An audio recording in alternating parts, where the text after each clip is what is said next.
Hey, Feminist Frequency fans, I just want to let you know about a new project that we just launched. It's called the Games and Online Harassment Hotline, and it is an emotional support resource for people who make and play games. So please check it out. You can find out more at gameshotline.org.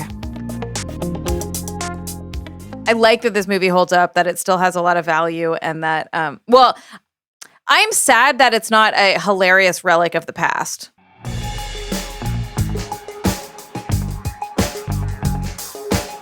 Welcome to Feminist Frequency Radio. This is the show that asks you to be critical of the media you love. I'm Anita Sarkeesian, and I'm joined today by two women who are just waiting to clock out so they can go get a drink and plot how to overthrow their boss. Carolyn Pettit. Get a drink or maybe smoke some pot. Oh, yeah, that's good too. And Ebony Adams. Definitely here for the plot to overthrow the boss. But Carolyn, did your son give you a joint? And you just happen to have it in your purse that day? We'll talk about that. Okay. Yeah, this is bonus. Yeah, this is the bonus. All right. This week, y'all, we're going to be talking about the landmark 1980 comedy about sexism in the workplace, 9 to 5. Stay tuned.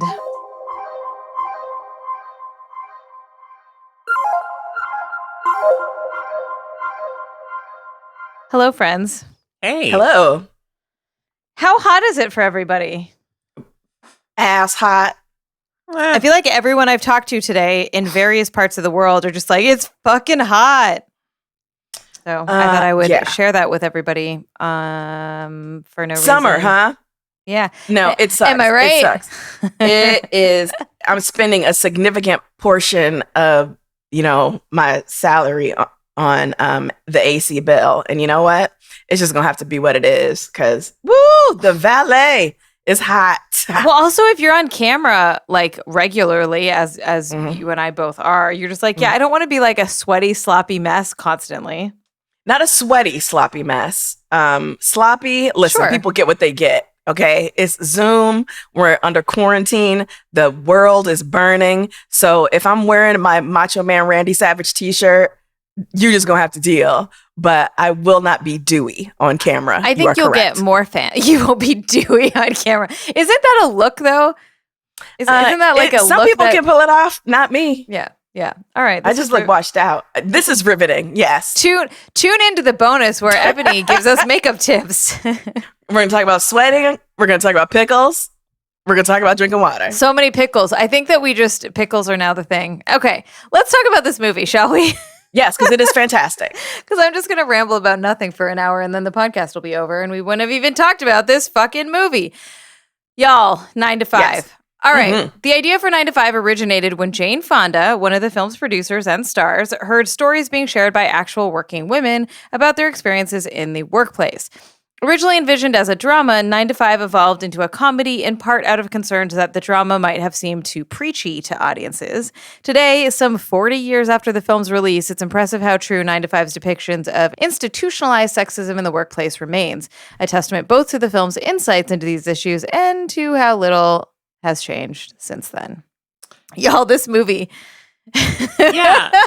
I was really impressed I probably had seen it before, but it's been a very, very long time. So rewatching it for this podcast, and certainly much more steeped in issues of, in issues of sexism and institutional, oppression and all of that now than I would have been when I saw it when I was much younger. I was like really impressed by particularly the early scenes in the film and how accurate they are at almost kind of cataloging the ways in which sexism in the workplace, often can function, and also its depiction of women trying their damnedest to navigate that when they don't hold any of the power in that situation. So you have, very early on these scenes with, so first of all, Dabney Coleman as the boss. So Dabney Coleman, I think, was like the quintessential administrative scumbag in movies of the 1980s. Like he kind of went on to become almost just like a symbol for this kind of character. Like you would cast him in a film and people would immediately know, like, oh, it's this fucking asshole. It's like a William Atherton, right? Like there were character actors in the 80s where you were like, I know precisely what I'm getting. And it wasn't always like about sexism, but there was always or usually that, like if he shows up in War Games, it's like, oh, you know that he's like still a prick of one variety or another, right? And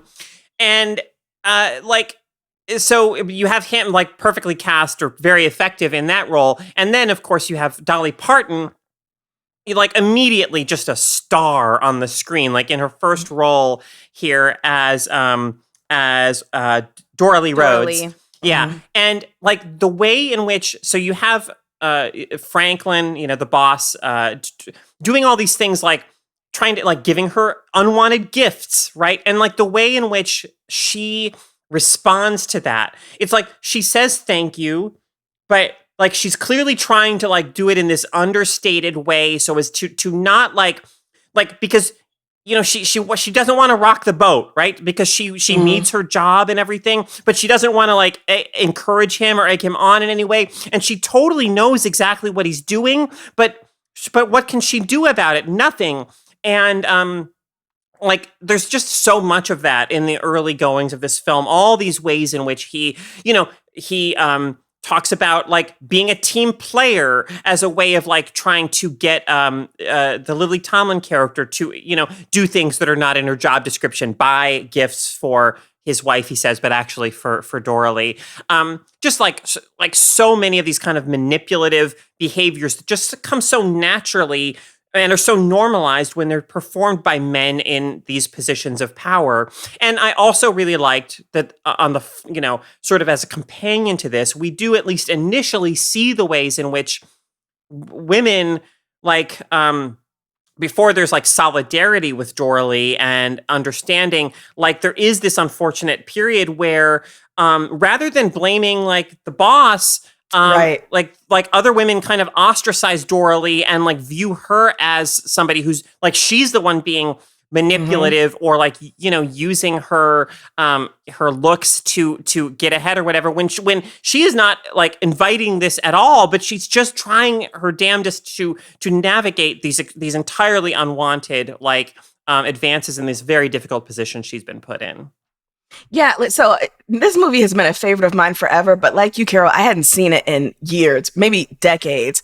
And so I was prepared on a recent rewatch to, kind of hold my breath, excuse me, and, and I anticipated that it would not be as sophisticated, in its critique by today's standards as, as I would like, right? But like you, I was so impressed, and the film is so astute in a lot of ways that aren't immediately apparent because it is also very funny. Like it's a comedy, and so while we're laughing at Franklin Hart just being a total shitbag, the ways that it really accurately portrays like workplace politics and the ways in which certain kinds of labor are valued over other kinds of labor read in this atmosphere, and in corporate culture in particular, men's labor, which is really like the kind of like top managerial strategy, not actually doing any of the work, but being the overseer, is valued more, both financially and, status wise, over the people who are actually doing the labor to keep a company running.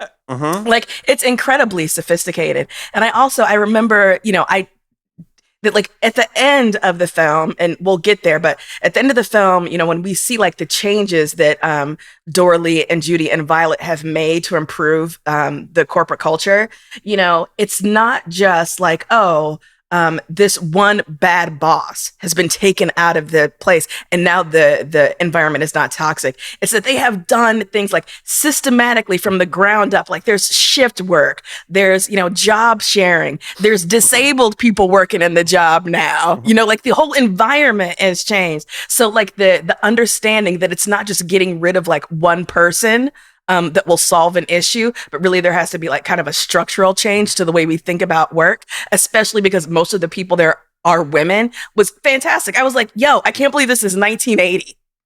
I can believe it's 1980, and this is why. As I was watching it, I was like, this is so obviously deeply rooted in the second wave feminist movement. Yes. And like 1980 is, and I understand that defining the feminist movement in waves is complicated and messy, and not everyone loves it. So just acknowledging that. Whatever. It's but like it's still a convenient shorthand for this kind of thing.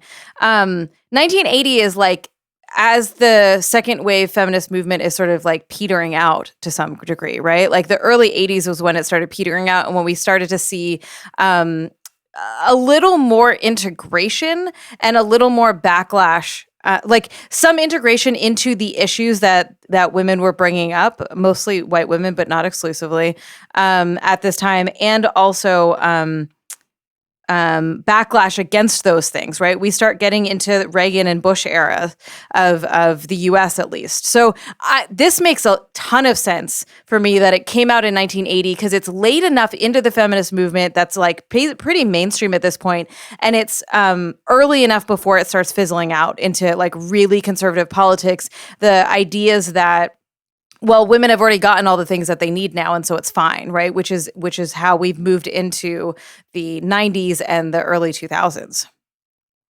Yeah, I see what you're saying, but I guess for me, that the film still offers pretty like radical potential in the ways that, like, Judy Burnley exists as a leader, and the like coalition of women that she develops, that's, pretty insistently like non-hierarchical, even though she's been there longer, she's a supervisor, etc.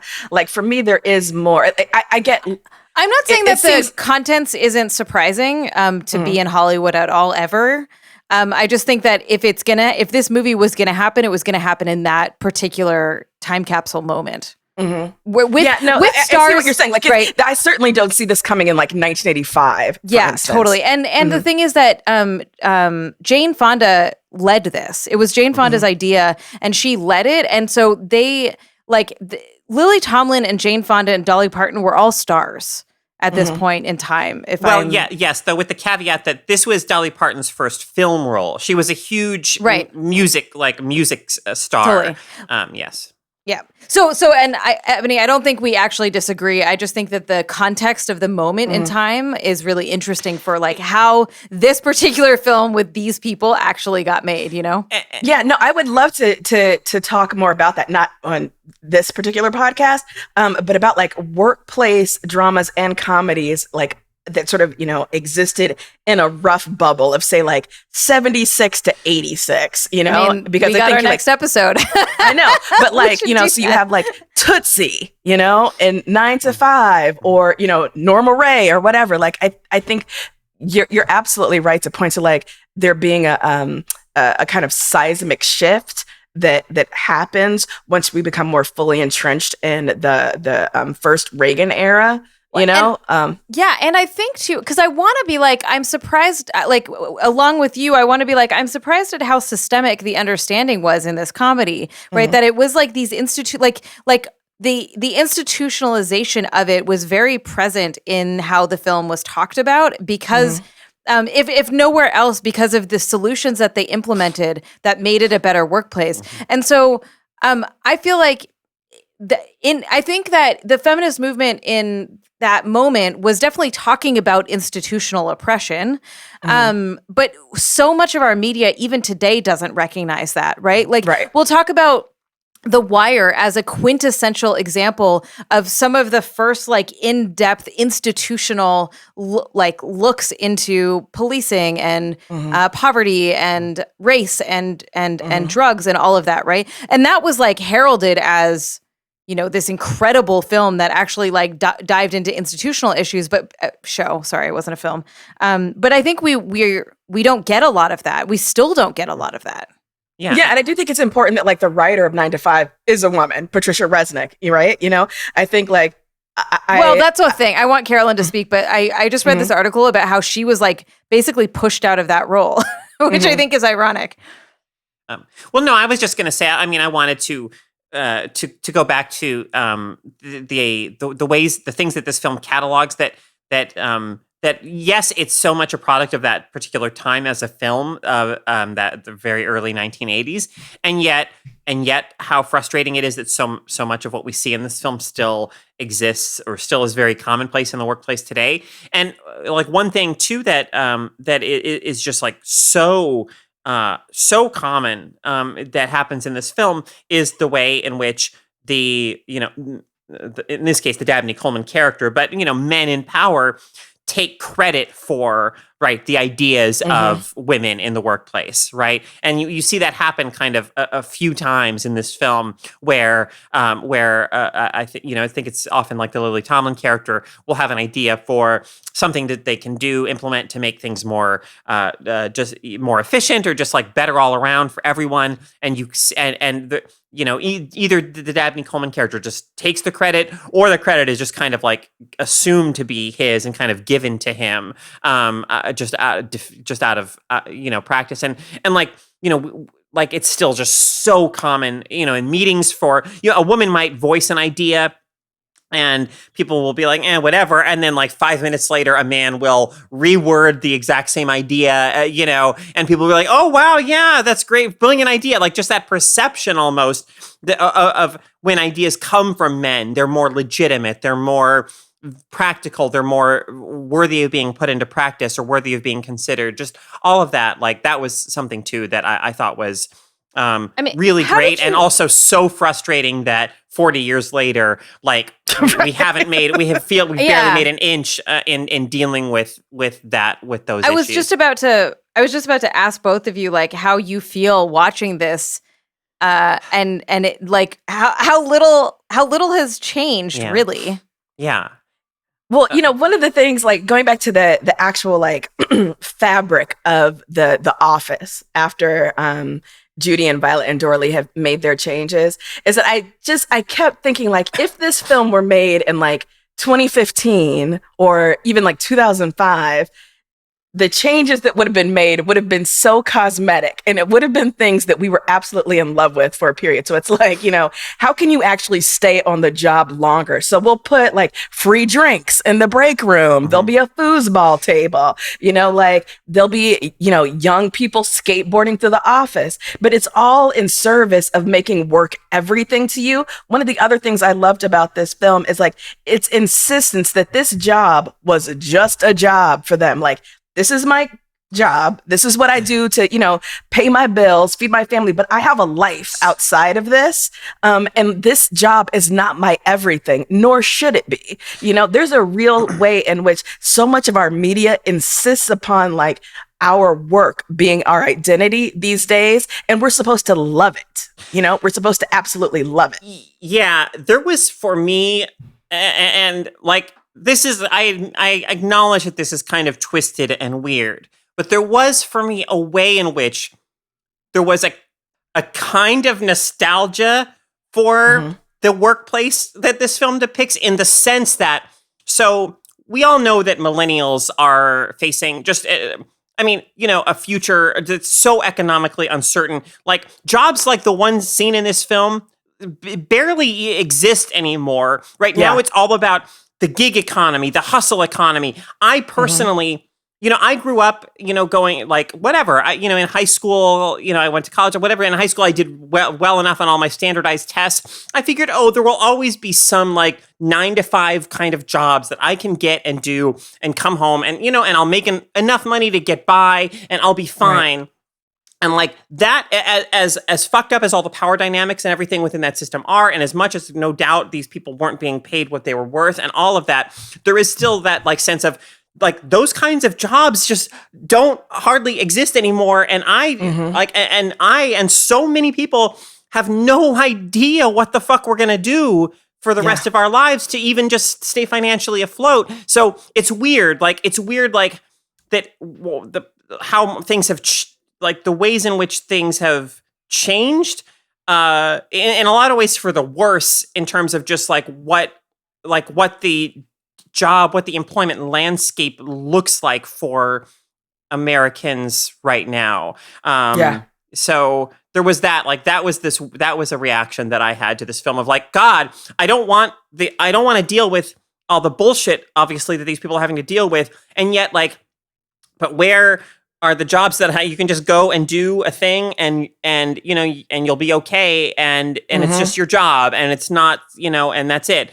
Like I have like those, they've largely evaporated. Yeah. Yeah. There's something interesting about all that, and tied with the Jane Fonda character, about so what am I trying to say?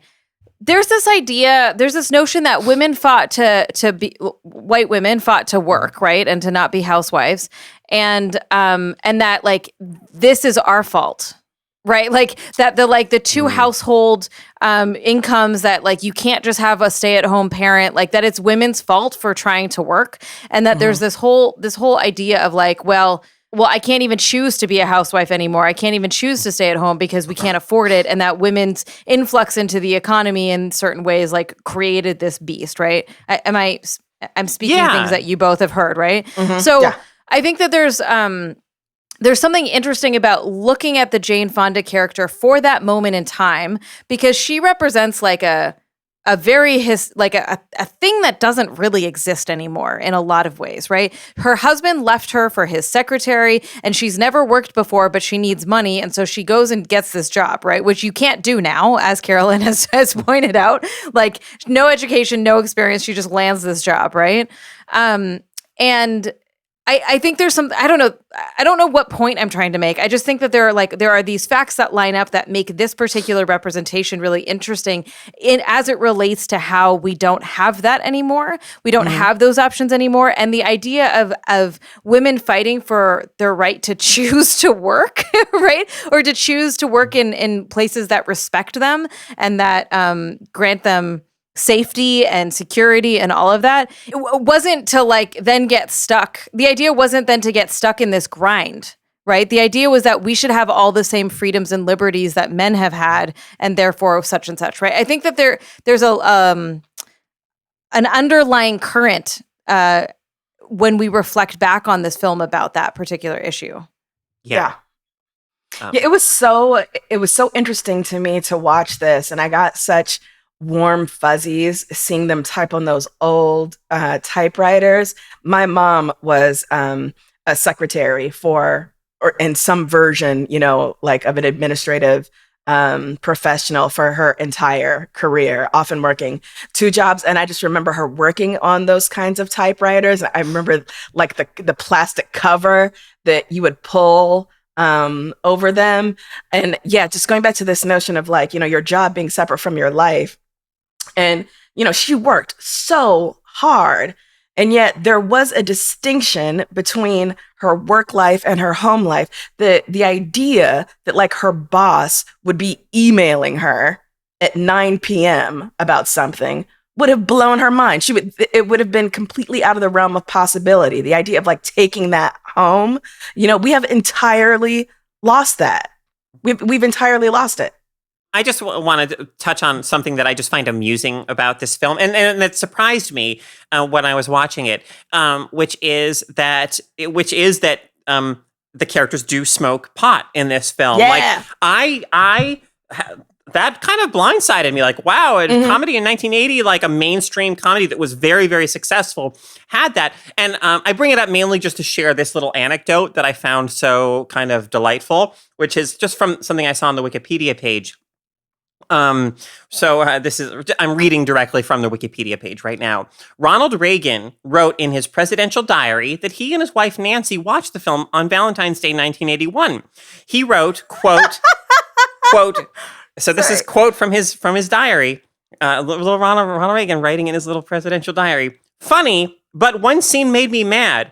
A truly funny scene if the 3 gals had played getting drunk, but no, they had to get stoned on pot. It was an endorsement of pot smoking for any young person who sees the picture. Oh, that's adorable. And you know what? It was. They made it look so fun, and they're right. What I forgot about the movie, because I feel like I had seen it, like, when we talked about watching it, I was like, oh, I can picture the whole movie in my head, so I must have seen it recently. I completely forgot about all of the fantasy murders. Like, each of them, like, I was like, oh my God, they, like, play out and they, like, they built the scenes of every specific detail on how each woman would take out their boss. And it was like, it was so delightful and unexpected and really charming and set the stage in such a beautiful way for what they were about to do.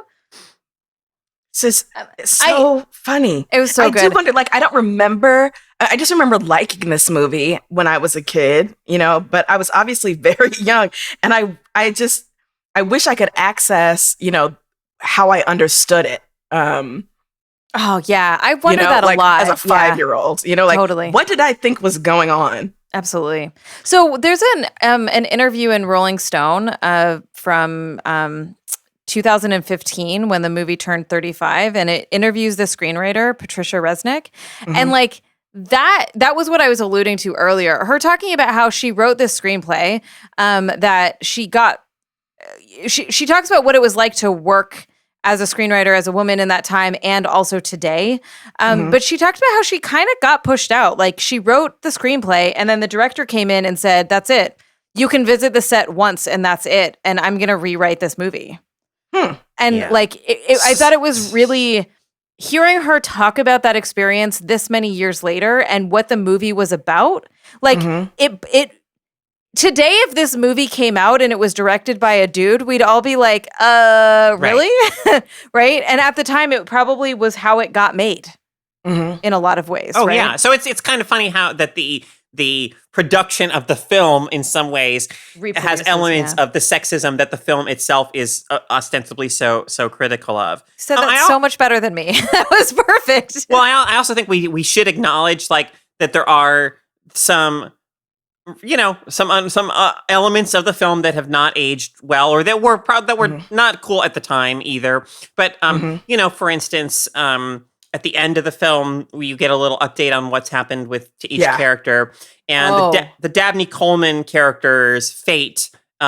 So he gets transferred to some position in Brazil, like at the end of the movie, right? But then the little title card at the end that tells us what happened to him is that he was like He's abducted by a tribe of Amazons and never heard from again. Yeah, obviously some like very stereotypical, racist stuff happening there.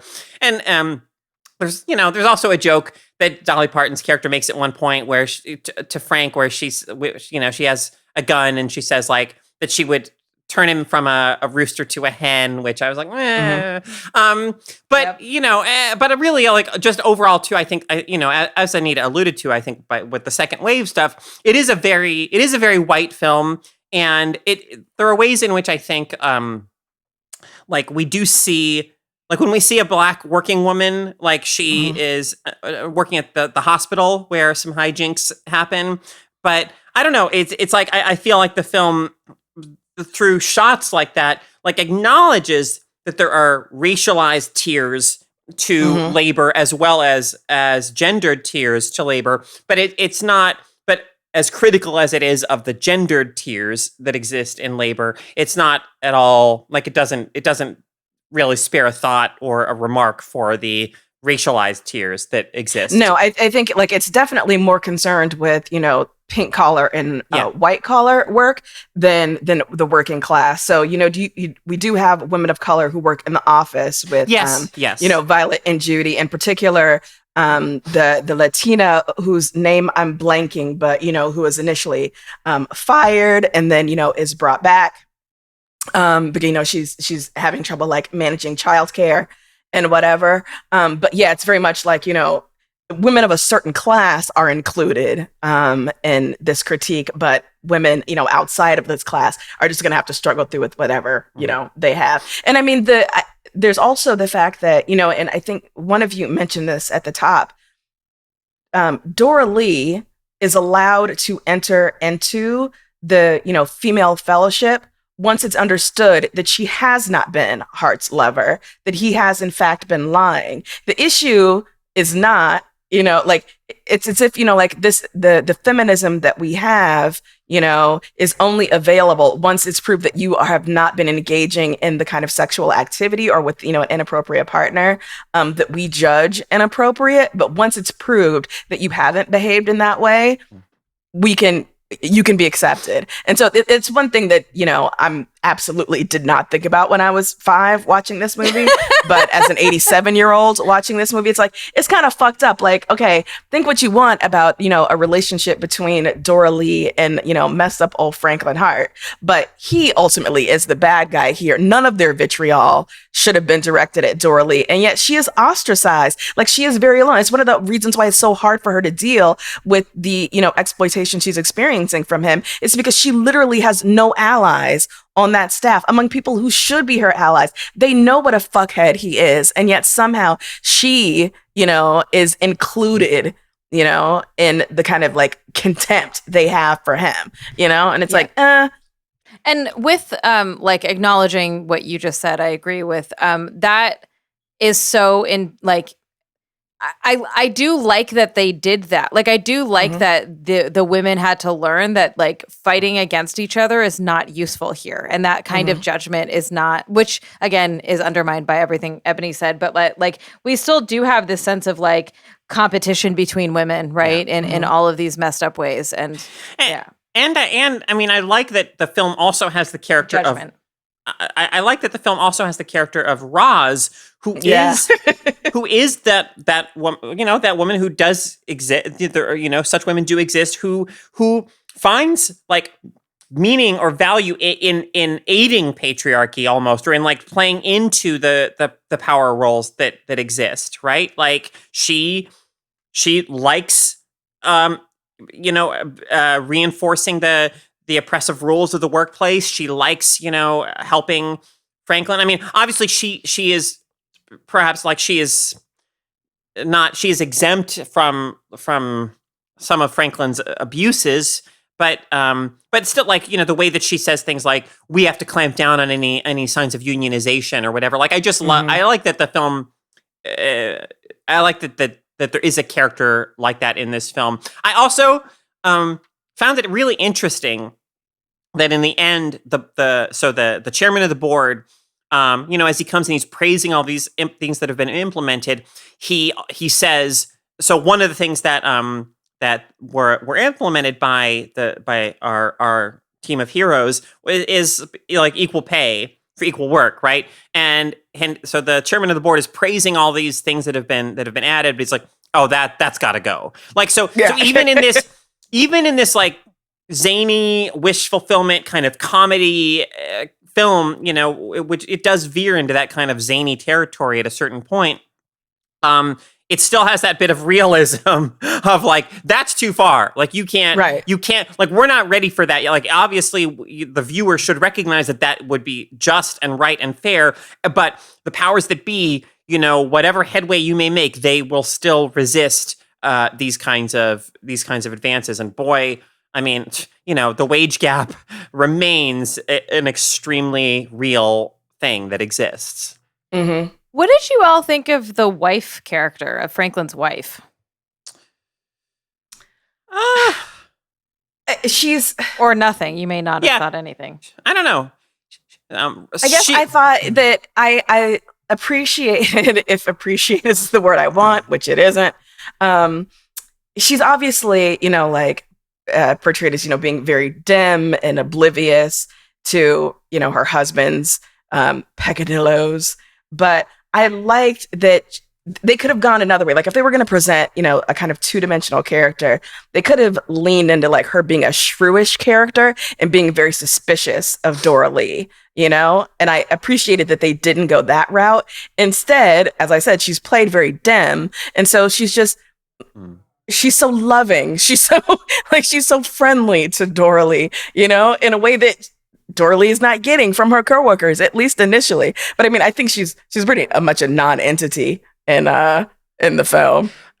I will say I was frustrated with Dora Lee's husband, the brief scene we get with him, because she, like, when she tries to kind of talk to her husband about what's going on in the workplace, his response basically is, "Where's your smile, Dora Lee? Smile for me." Totally. And it's like, dude, just like, listen to her. Why don't you just actually listen to her? So it was like, it was perhaps accurate, or there was a ring of truth to it, but I didn't feel like the film was was presenting that as a problem when to me, like, that was a problem. Like, dude, just actually listen and to invalidate her experiences and her frustration with them. It was so frustrating. He was basically like, it's fine. We'll just fuck and you'll feel better, right? Yeah, basically. Like, that was basically what that scene was. Yeah. Yeah. All right.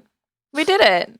Yeah. We talked about a movie. I on a larger scale, like, it is nice to see movies that hold up. Like, there are cringe, like, there's definitely cringy moments that Carolyn brought up, but they're few and far between in this movie. And so I think that, like, there's always this tension when you go back and watch your, like, faves from the 80s or whatever. Yeah. And so I like that this movie holds up, that it still has a lot of value, and that, well, I'm sad that it's not a hilarious relic of the past. But as you wanted it to be more shitty? No, I'm sad that, like, we have not come that far enough that it's like, real. Wow, man, what were the issues they were dealing with back then? Jeez, now we're like, oh God, like, but it's nice that, like, I'm always heartened when I see films from eras gone by that I can still enjoy without too much, like, oh God, seriously? Oh, that's awful. Yeah. So. Yeah, 9 to 5, y'all. If you haven't seen it, I think we all are in the go watch it. Yeah, it's a fun watch. Apparently, recently there was talk of making a sequel with the cast, Jane, Fonda, Lily Tomlin, and Dolly Parton, but that got scrapped, which I'm kind of thankful for. But I think they were talking about, like, doing something else, and I saw a rumor that so Jane Fonda and Lily Tomlin are the stars of Grace and Frankie, which is a Netflix show that I've talked about on the podcast before that I enjoy, and, like, I think there was talk of Dolly Parton, like, having the reunion on that show, which I think could be really fun. So I don't know, but it would be, I think, really delightful to see the three of them on screen again. Absolutely. I would love it. I'm here for it. All right, y'all. We will be right back with our weekly freakouts. So I mentioned earlier that we just launched the Games and Online Harassment Hotline, and I want to tell you just a little bit more about it. The Games and Online Harassment Hotline is an emotional support resource for people who make and play games. What does that mean? It means that if you are someone who works in the industry, if you are a competitor, a streamer, you work in the press, you're a fan, you play games for fun, you're my mom playing Candy Crush at home, this hotline is for you. And we are providing emotional support on all kinds of issues, whatever it is that you feel like you need to talk to someone confidentially and anonymously about. So that could be depression or isolation. Maybe you're feeling lonely. Maybe you are overworked and burnt out. Maybe you're dealing with abuse or online harassment. The hotline is here for you. So please take a look at our website, gameshotline.org, and you can see our hours and how to connect with us. It's only available in the US. Sorry, everybody else. That is how, unfortunately, this technology works. But we're really, really excited to launch this new resource for folks and start to create more space for people to talk about their feelings, engage with their feelings, and maybe you can help us spread the word and let other people know. So that's gameshotline.org. What's your freak out? Okay, everyone. You know what the drill is. We're going to talk about some things, and they might thrill us, they might move us, they might upset us, or they might infuriate us, or they might be neutral. Not that we ever really talk about neutral things, but you know the drill. Hey, Ebony. What do you got? So I am reading The Deep by River Solomon.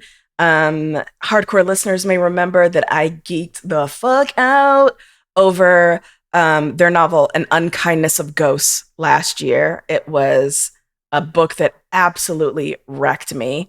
If you have not read it, you're going to be kicked out of Ebony Club. Your resignation papers will be in the mail, which you won't receive because the USPS is being systematically dismantled. But anyway, River Solomon is the kind of writer that makes me literally like put my pen down, because I think I have never read a sentence like this. There are some people who are sculptors with language, and River Solomon absolutely is this. So I'm just gonna read because I'm reading it, but I'm taking it so slowly because it's a novella.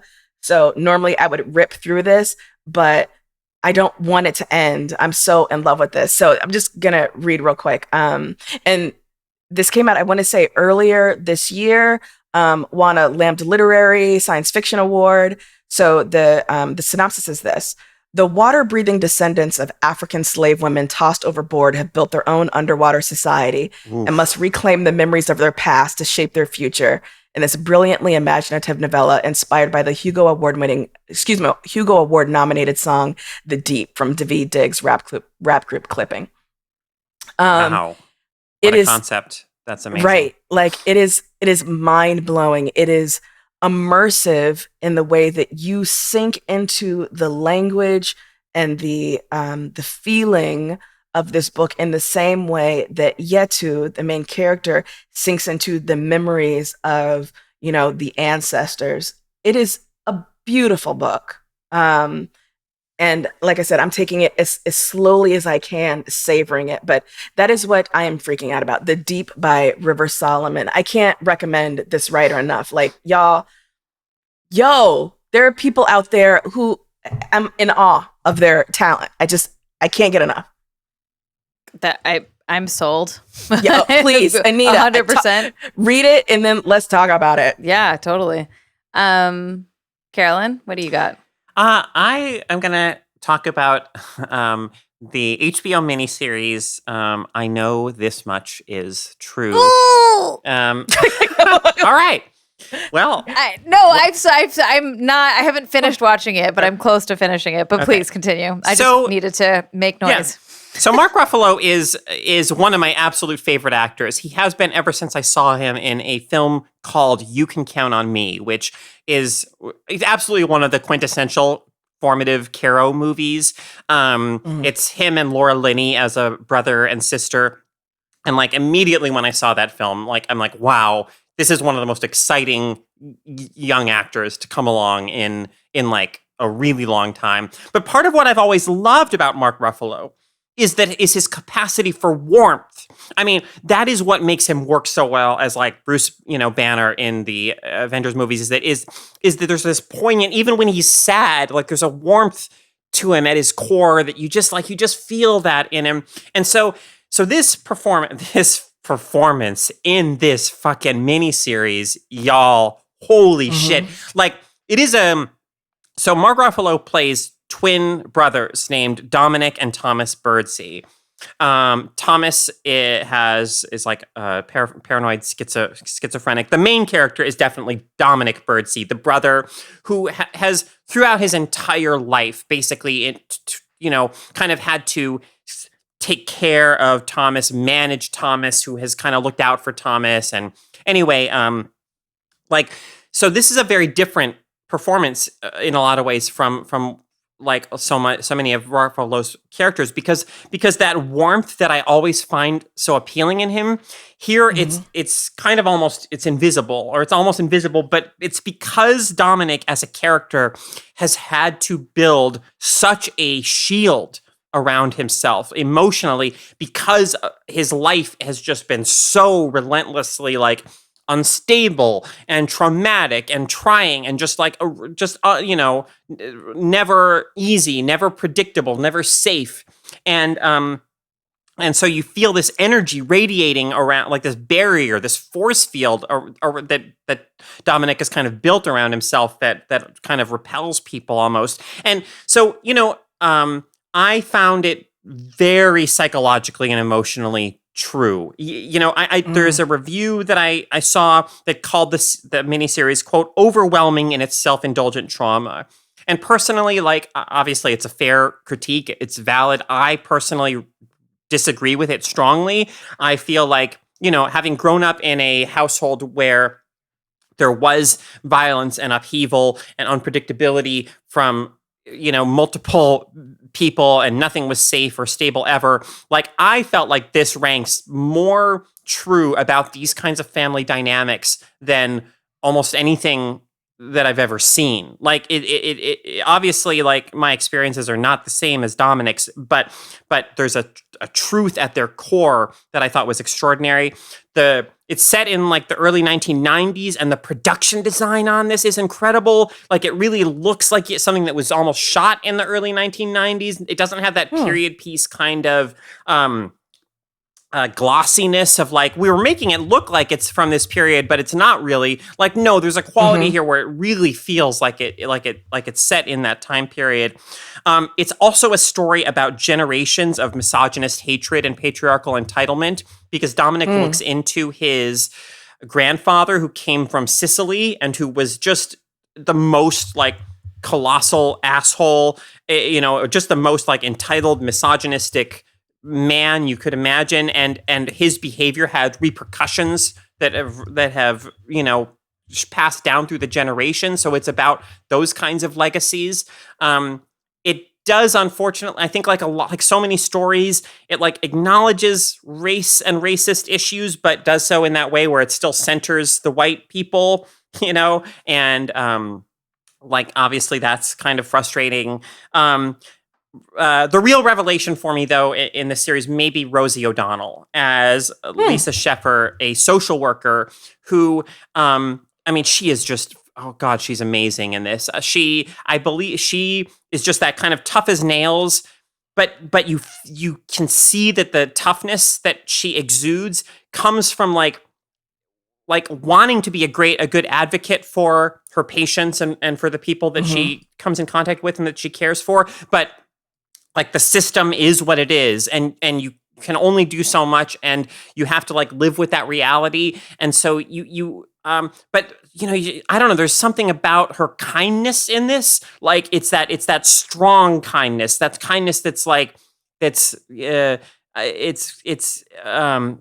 I don't, obviously I'm struggling for the words right now, but it's I totally agree with you, Carolyn. I was really, when Rosie O'Donnell comes on screen, I was like, wait, what? I was not expecting that. And her, what you're saying is like, she's weathered. Yes. She's super weathered and super burnt out and worn down by this system where she can't really help people, but she's like, still wants to. And you can see that. Yeah. And something about like, so that just brings out my feelings of tenderness. I see her strength in this system that has weathered her down, but where she still has that ethic of wanting to do right by her patients. And it's just like, oh my God, I just love this woman. I just love, anyway, yes, it is an ordeal. It is relentless, and it is not a fun watch. It is not lighthearted. It is not easy.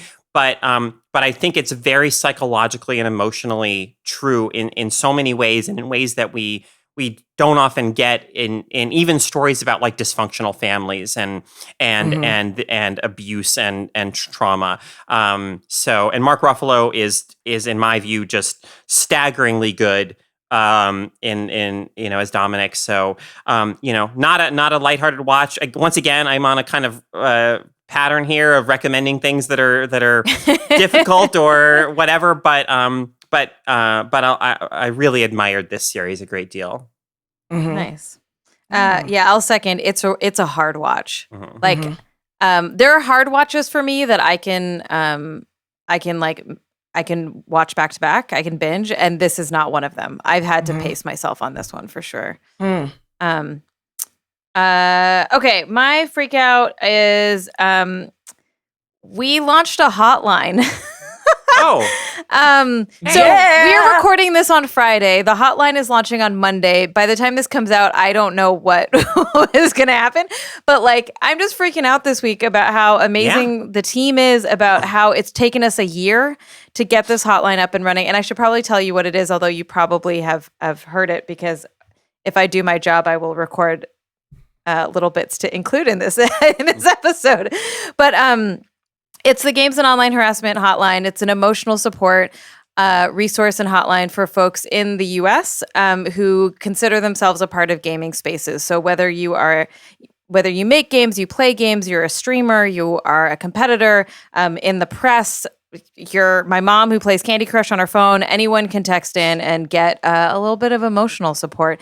And, we really want to start encouraging help-seeking behaviors in this industry and largely in general, because I think there's a lot of work we need to do to create less abusive and toxic spaces, and we want to contribute just a little bit more to helping folks in games feel like they have some support and some resources. So if you want to know more, you can go to gameshotline.org. And you can learn more about the hotline. You can find out how to text in and you can also find out how to get involved, whether you want to just help us spread the word, because the hotline is only useful if the people who need it can find it. And if you want to do some live streaming for us or charity streaming for us, we just created a streamer packet for people. So yeah, I've definitely been in the weeds big time this week trying to get the word out, or last week, I guess, at the time of recording, whatever, when this comes up. So that's what I'm freaking out about. I feel a little selfish having my freak out be this hotline, even though, I still think it's a big thing. But I'm going to give you one more. I'm plowing through books really quickly. And so I feel like if I don't freak out when I'm done with the book, you're just never going to hear about it. And also I'm plowing through books so quickly that please give me your recommendations. I love genre books, sci-fi, and I love memoirs. I like listening to memoirs. So, send me your recs. But I just finished a book called Jade City by Fonda Lee. And here's what I'm going to say about this book. I am precious about my book recommendations. And so this isn't like top of my list favorite book I've ever read, blah, blah, blah. But it's very readable and it's super engaging. So much so that like when I got, it's a big book. But when I was about halfway done, I just got through the whole thing that weekend. Like I couldn't put it down because I was so fascinated by the character development and the world and everything that happened in it, even though I don't particularly care about these types of topics. And so Lee describes the book as the author describes it as The Godfather with magic and kung fu. It is very much like a organized crime family rivaling other crime families, like with a kung fu movie. So that might sound super appealing to folks. And if it does, this is your book. The sort of magical element to it is that in this world, Jade is a really precious commodity that will endow the wearer with enhanced abilities. And you can only wear Jade if you have a particular genetic background that will let you get those abilities. Otherwise, you'll get sick and you'll die. You'll basically lose your mind. So there's a lot that she's playing with around the access to Jade, access to who controls the city and what parts of the city and that sort of thing. So very readable. It feels kind of like I would describe it I'm not trying to be reductive or dismiss it. It won a lot of awards, very highly revered. It felt a little bit like a vacation book for me, like a book that you can just get through. That's easy to read, but still super engaging with a lot of interesting ideas. Does that make sense? Yeah, totally. Yeah. Okay. I don't want to feel like I'm disparaging it, even though I'm just it wasn't exactly the types of topics I generally care about in my literature. But yeah, if that sounds like your kind of thing, please check it out. All right. You can submit your own freakout at feministfrequency.com/freakout, FREQOUT. I don't know why I'm laughing. That was just such a jarring, sorry to be jarring, y'all.